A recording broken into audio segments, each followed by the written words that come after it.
Good morning. Welcome to Up to the Minute. I'm Todd Duplantis. Good to have you with us. It is hashtag Finally Friday, also hashtag Film Friday, and it's November the 3rd for those of you keeping score on where we are in the year. We've got a great show lined up for you. The next half hour, some special guests, but my co-host every Friday, Randy Ramsey, one of our professors here at HCC and also with the Swamp Media Project. Good to see you, Randy. Good morning, Todd. How are you? Also, reminder, Sunday is fall back. Yeah, Time you know change. what's funny? Okay, funny story here, and this is very true.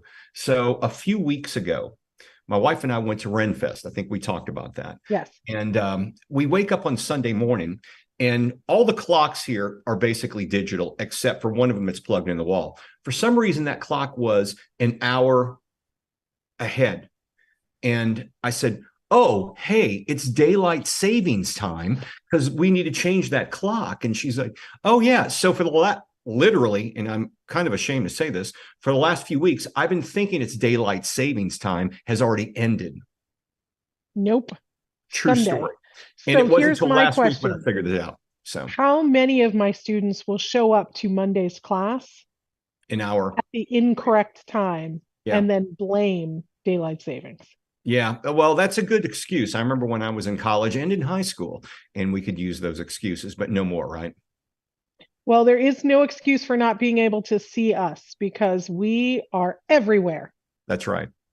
We're everywhere, and you can watch us just about every weekday, Mondays through Fridays, live at 10 a.m. and on social media and on our cable channel as well. That's right. And we're live on the Houston Community College District Facebook page, YouTube. We're also on Twitter, LinkedIn, and HCCTV at noon, 5, and 10. So Noon, 5, and 10 right now. Next week, it'll be different because we have daylight savings this weekend. It'll still be noon, 5, and 10, won't it? It will, but it won't be this noon, 5, and 10. It'll be a different time next week. So keep that in mind. Daylight savings.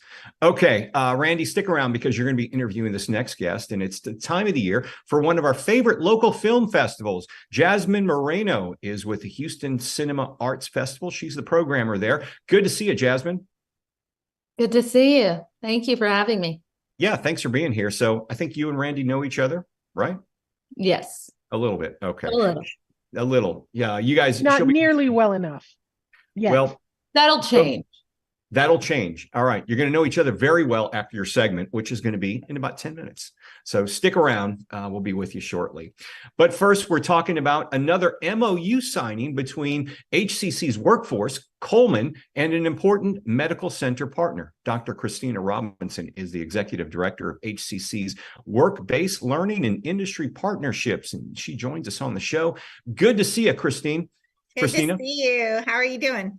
Doing well. It hadn't been a while since I've been able to get you on our show, but we're happy to have you here. Let's talk about this MOU signing that happens next week between HCC and its Harris Health, correct? That's correct. We're super excited, changing lives and changing healthcare. So we are going to be starting some brand new apprentices at Harris Health.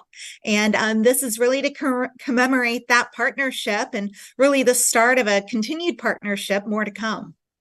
And this is also going to be happening during National Apprenticeship Week as well, right? Absolutely. When we were looking at the dates, we're like, what's a more perfect time than to schedule it during National Apprenticeship Week? So yes, it's National Apprenticeship Week. As a matter of fact, we're hosting a massive summit as part of National Apprenticeship Week if people want to come. But with this specific MOU, it's really looking at patient care technicians and how we can get more of those into the healthcare field and then ramp them up into the nursing arena. Obviously, there's a big advantage with getting HCC and these two institutions together. Tell us about that. Sure. Well, the one exciting thing is, as part of this project, we've created the REACH program, which is recruiting employees in the community in healthcare. And so through REACH, we're truly reaching out to the community with our partners, Harris Health and Capital Idea, and going out to the community and explaining to individuals how critical the need is right now in healthcare. And so as part of this partnership, not only will we be out in the community, but we'll also be ramping up current employees who need an upskill opportunity. What exactly are these employees or these people who are going through this patient care system? What are they going to learn?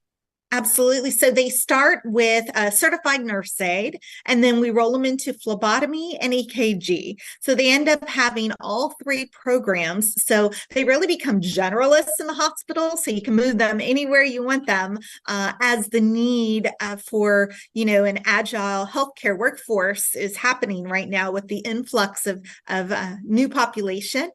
More than ever, we really need that flexibility of individuals that can do multiple skill sets. It sounds like, it sounds like they would have an opportunity to work in a number of different settings. Maybe you can talk about those, because phlebotomist, you mentioned EKG. I think you mentioned nurse. Was it nurse aide as well? Right, certified nurse aide. So, when you go to a hospital, many times somebody will walk into you and they'll say, oh, you know what? I've got to get that person. Or, oh, I'll be back. I got to get that person. Well, the great thing about this is you have an individual that can do multiple things. So that relationship that the patient has with the individual in the hospital is even much more greater. In addition, that wait is going to be a lot less. Go ahead. And I would also think that, nowadays the trend seems to be going, we have hospitals, but a lot of times you don't feel like going to an ER, especially after COVID, or during flu season. People just don't want to go into a busy ER, but you have all these little emergency care places that are opening up just about in every corner. Would these students could maybe in the future work in those with their skill sets? Sure. Well, I think Harris Health would like for them to stay with Harris Health, but Right. I will say we have many opportunities, and definitely. So if you look right now, urgent cares, you're absolutely right. They're popping up all over, and because people don't want to have to drive down to an ER. And as a matter of fact, I was recently at an ER, and fortunately we didn't have to wait long. But another woman came in. She's like, I've been waiting 6 hours, so I came over Wow. here. And having those people, like I said, they're adaptable, they're agile, they can do multiple things. They just aren't in one specific area. It allows the hospitals and the urgent cares much more flexibility with their staffing model. But Harris Health has a number of opportunities, I would imagine, throughout the greater Houston area that are open to these students to keep them in their system. Yes, right now, LBJ and Ben Taub, those are the two primary locations that we're filling. We've been out marketing it and recruiting individuals for these different events. As a matter of fact, as part of the signing ceremony, I know the CEO is going to be talking about those initiatives. But like I said, this specific program is the role of a certified nurse aide or even a patient care tech.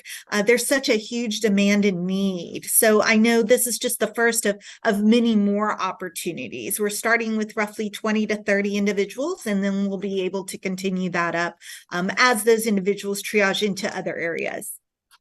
Since it seems like during COVID, a lot of individuals, their job may have changed. They may have lost some hours, or they may have lost their job. Would this be a good program for someone who's maybe looking at, chapter 2 in their life as far as their career? Is it open to everyone, and especially people? You mentioned upskilling, but what about a second career or a second start? Definitely. I had a conversation with a woman yesterday. She's 54 years old. She's like, I've got to redo. This is my restart. And I was like, well, how about healthcare? And she's like, I've never thought about it. But absolutely, if they have an interest, well, they don't even really have to have an interest. They just have to care about people, right? We'll get them the training. We'll get them the development. But if they're good with people, this is a great opportunity to really break into the healthcare industry. And not just Harris Health, but many, many hospitals right now are looking for these kinds of people. And you're getting full benefits, you're getting wages on a tier ramping all the way up. So just really an amazing opportunity for people right now in the apprenticeship world. Is there an opportunity? I know with a lot of apprenticeships, and especially in the workforce industry, there's a chance for people to work overtime and really increase their income. Is that an opportunity with these type of jobs, since they're in high demand? Yes, in many of our healthcare arenas, many of them they work 312s, right? Right. And then they're off, but they can definitely pick up shifts. And we see this across the area where, maybe somebody needs to take off Thanksgiving or something like that, and people can pick up a shift. So absolutely. It just once again depends on every hospital's a little bit different, but there's definitely opportunity to increase your income based on availability of shifts.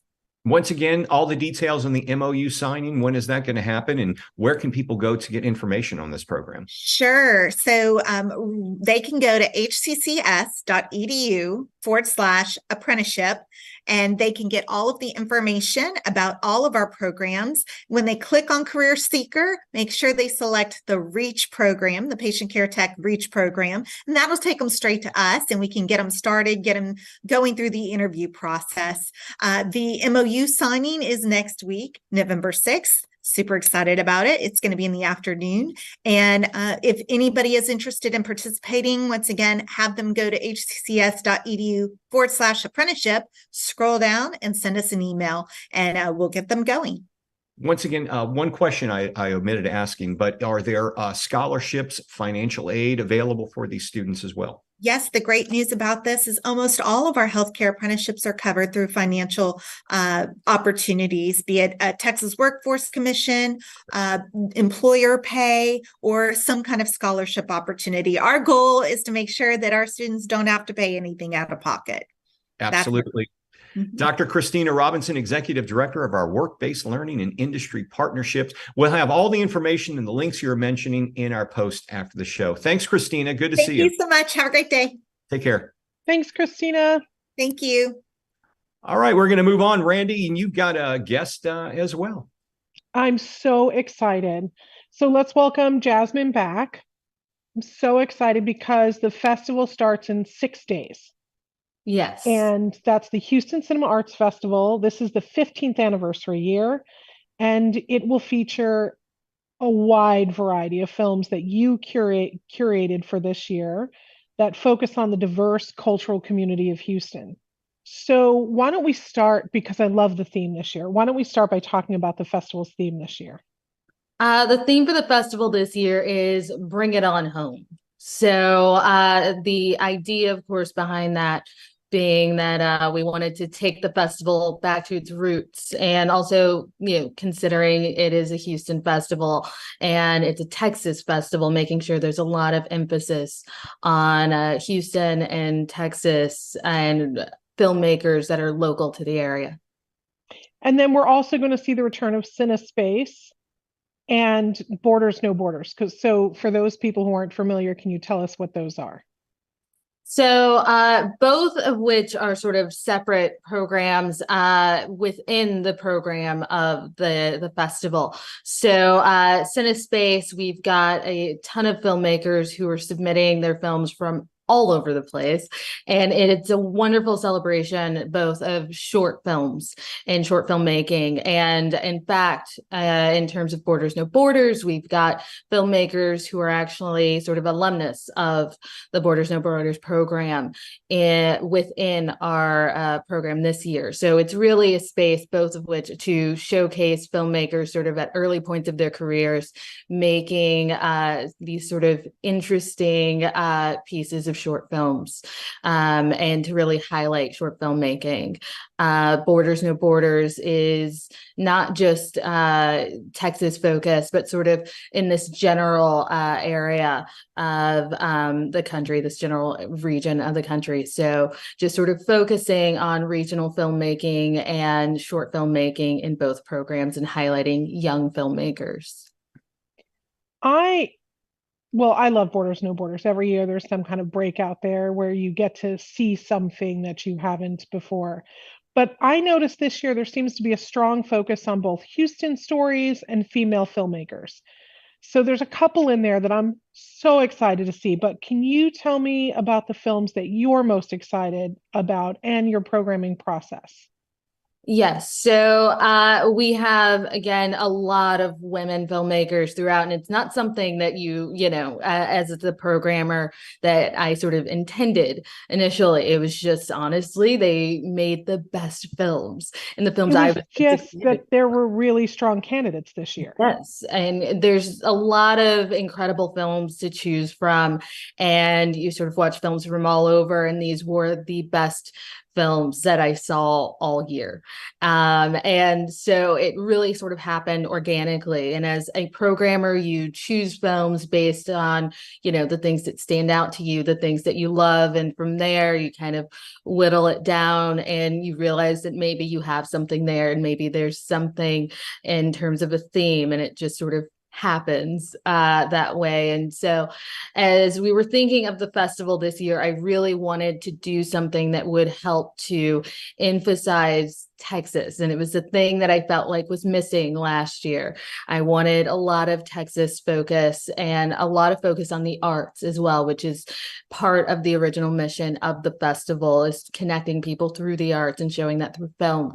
And so those things coming together really did sort of give birth to the program. And in terms of the films that I'm most excited for, it is these films that we're highlighting as sort of our spotlight screenings, films like Lucy Kerr's family portrait, and the entirety of the Radical Visions program, which is something I'm always excited about, because it's a program that really is all about filmmakers who are pushing the medium of film and what's sort of possible in narrative, and at times even in documentary work. So it's really a chance for people to sort of see new and exciting filmmaking techniques they haven't seen before, and storytelling techniques that they haven't really had a chance to experience. And some of these are experiences such as 32 Sounds, in which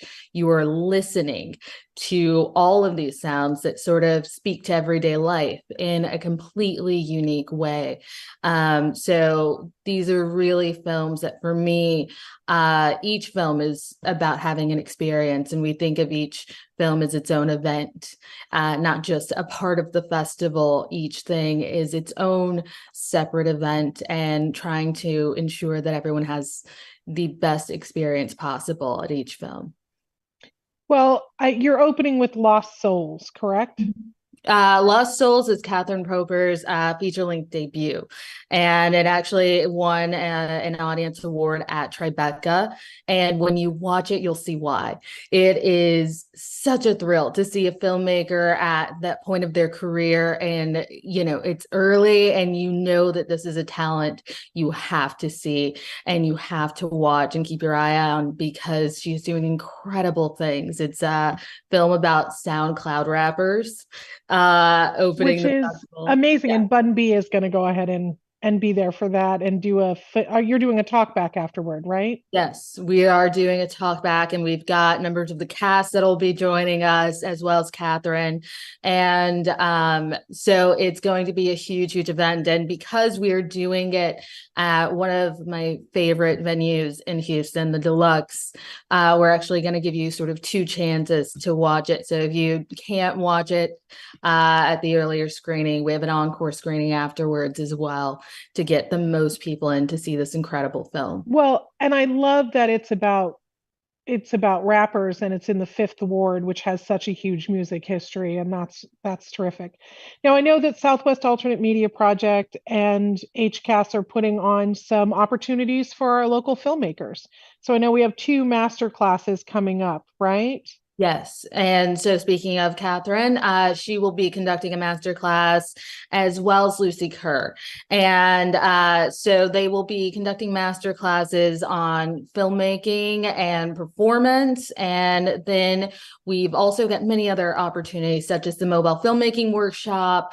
We've got a filmmaker mixer at Under the Volcano, and all of these things are free for students. And this is, of course, co-presented by Swamp and Houston June 1st. So these are amazing chances to really come out and meet the filmmaking community of Houston and to sort of connect with other filmmakers. And these are opportunities that don't come along often. So it's really a chance to, come together as a community. I think it's great. And I'm super excited about the classes and the folks presenting it. Last question, really quick, because our students are always looking for a chance to get in there. Any volunteer opportunities, and where can folks learn about that? So we are always looking for volunteers, and if you want to sort of sign up, then you can absolutely do so at cinemahtx.org/volunteer. And you can see the full lineup at hcaf23.inventive.org if you want to check out everything that's going on in the festival. Thank you so much, Jazmyne. I think you have programmed a remarkable festival that is just so endemic to Houston, like such a Houston experience. So thank you so much for being here with us today. I know how busy you are. We'll have all your info in our post after the show. And I know our students are already signing up to volunteer and be there, and for the classes as well. Should be a great week, 10 days. Yes. So thank you. Thank you so much, and look forward to seeing you. All right. Thank you both. And we've got a few announcements to go through, Randy. A lot of plays are happening across the district, and I know they're busy out the Southwest College, and there's one of them that's happening at HCC Central. Life is a Dream, fall drama production. The fall production season's open, and this one, though written in 1635, it's as relevant today as it was 400 years ago. Gaslighting, revenge, and trolling are all set in a fictional kingdom. 7:30 p.m. Friday and Saturday. So that's today and tomorrow, this weekend. It's at the, and it's also Monday, October the 6th as well at 7:30 p.m. HCC Central's MERS stage in Theater 1. It is free, which is pretty cool. A lot of times colleges will have productions and they'll charge maybe $15, $20. A lot of our productions are free. I know. I love free theater. And I've been to a bunch of them and taken my kids to the appropriate ones. Well, this one is happening this weekend. Make sure you check it out. We'll have some information in our post after the show. We've also got a partnership with NAMI Greater Houston as well, Randy. That's right. Mind Body Mondays. So take a mental health break. HCC Counseling is launching Mind Body Mondays to focus on some somatic practices and breath work, mindful walking, chair yoga, gentle stretches, aromatherapy, all that participants can apply right away. It's open to HCC students, faculty, and staff, noon to 1, Monday, November 6th. It's virtual and free. So check our post after the show. There's also a very important speech. HCC speech professor Ruth Salisbury will present interpersonal relationships and social connection in people with autism. It's open to all HCC students, faculty, and staff, and it happens at 4:30 p.m. Tuesday, November the 7th at the West Loop campus, room C142. More information in our post after the show there. And as we were talking about earlier, apprenticeships are very big with HCC, and we've got a summit coming up. That's right. HCC is set to host the second annual Gulf Coast Regional Apprenticeship Summit and Awards. The event is part of National Apprenticeship Week, which you just heard about on Up to the Minute, a nationwide week-long celebration to highlight the registered apprenticeship programs in the nation's workforce, empowering our economy. November 13th to the 15th at the West Houston Institute. Check our post after the show. Okay, tutoring. We've got it available. Houston's Academic Success Center is available to help students stay on track with coursework, understand assignments, and improve their study skills. Check our post after the show. This is a free service, and it's available to our students. We'll have more information in the post. Many of those tutors are the same as adjunct faculty. I didn't know that until our show last week. Super week, excited. You interviewed one. Right, exactly. One thing that's big to us here is registration for the spring. I know, are your classes full yet? No, my classes are not full yet, but almost. So there's still room. There's still some room. So get in there while you can. Registration's available. I know we got 5 ways to learn. Are you doing yours online this year or in person? No, I'm back to 100% in person. My tech classes, when I teach them, are the hybrid lab. Yeah. But I did teach online. I did teach online on a schedule, and I have taught hybrid. So I've taught all 5 of our learning models. Right. Online in a schedule, online anytime, which you can download and watch anytime. We also have in-person, which are traditional, hybrid and hybrid labs. Those are all available. Go to hccs.edu/apply. Monday, Mental Health Monday. Dr. Sean Fitzpatrick of the Hune Center of Houston returns for his monthly visit. And we'll talk with HCC's Communications Club. All that and more next week on Up to the Minute. Randy, big plans this weekend? We got about a minute left. So big plans this weekend? Yeah, it's give rugby a try this weekend with my kids. Go Katy Barbarians. So There you go. my son will be out there coaching because he can't play this week because he cut his hand open and had to get 5 stitches at one of those little local ER centers. Oh, yeah. So, Well, I'm glad they have those. I'm glad they have those. Yeah. We've used them unfortunately, I've had to use them a few times. Yeah. Shout out to the Memorial Herman Urgent Care and Cinco Ranch. They were super awesome. And yeah, but he'll be still coaching. So that's our big plan. What about you, Todd? Anything fun? Let's see. The Cougars play tomorrow. Probably we'll watch them lose. Yeah. Woohoo. But yeah, they're not having the greatest of seasons. And the Texans play on Sunday. So those are kind of some plans. Maybe go see the in-laws, but otherwise just kind of enjoy the weekend. It's going to be hot again. It's going to be pleasant, shall we say. Hot was this past summer. We're not going back to that, but at least it'll be a lot better than it was, say, July, whatever any weekend in July. Pick a weekend, whatever weekend. Or maybe that was so awful. It was horrible. But Randy, thanks for being here today. We'll see you next week, right? Yep, absolutely. Next week. All right. Y'all have a good weekend. Be safe. We'll see you Monday morning.